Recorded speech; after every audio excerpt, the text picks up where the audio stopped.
Cher ami, il arrive parfois que nos noms soient prononcés dans des conversations secrètes, révélant des aspects de nous-mêmes que nous ignorions peut-être.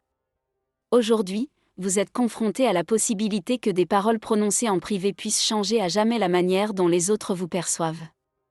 Mais n'ayez crainte, car même dans les moments les plus difficiles, il y a toujours une lumière pour nous guider. En tant que croyants, nous savons que chaque événement de notre vie est soumis à la volonté divine. Comme il est écrit dans le livre des Proverbes, l'homme propose, et Dieu dispose. Proverbe 19h21, même lorsque notre nom est mentionné dans des circonstances mystérieuses, nous devons avoir confiance que Dieu veille sur nous et guide nos pas. Dans les moments d'incertitude et de confusion, la prière est notre ancre. Nous sommes encouragés à nous tourner vers Dieu dans la prière, à lui confier nos soucis et nos peurs. Comme l'a enseigné Jésus dans l'Évangile selon Matthieu, demandez, et l'on vous donnera, cherchez, et vous trouverez, frappez, et l'on vous ouvrira.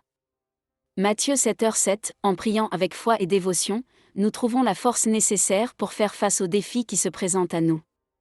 Même si les paroles prononcées en secret peuvent être troublantes, il est essentiel de rechercher la vérité avec courage et détermination.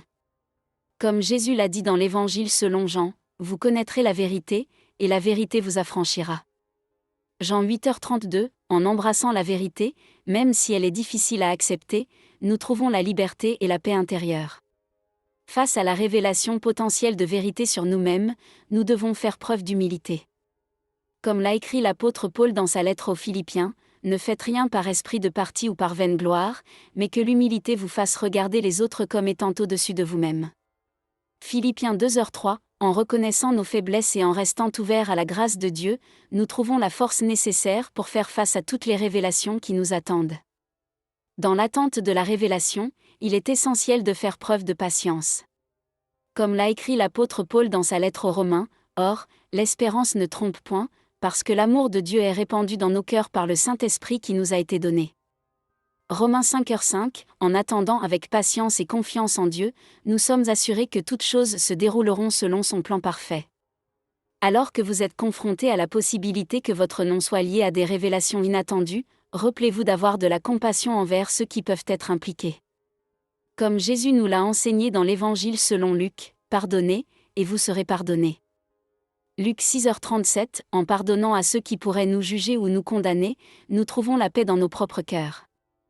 Dans les moments de doute et de confusion, la foi est notre boussole. Comme l'a écrit l'apôtre Paul dans sa lettre aux Hébreux, or, la foi est une ferme assurance des choses qu'on espère, une démonstration de celles qu'on ne voit pas.